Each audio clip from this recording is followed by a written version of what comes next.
திமுகவினுடைய தொண்டர்கள் தான் அதிகமாக இறங்கி பணியாற்றினார்கள்.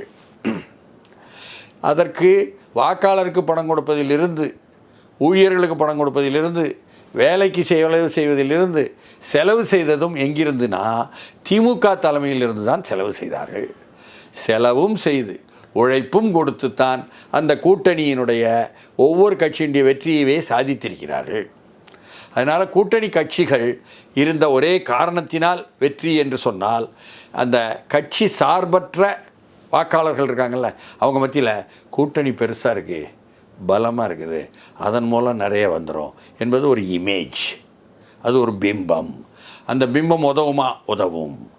ஆனால் தொடர்ந்து உதவுமா? அந்த பிம்பத்தை இன்னொரு பிம்பம், அதை விட பெரிய பிம்பம் வந்துருச்சு. நீங்கள் இருகோட தத்துவமாயிரம். விஜய் என்பது அதை விட பெரிய பிம்பம்.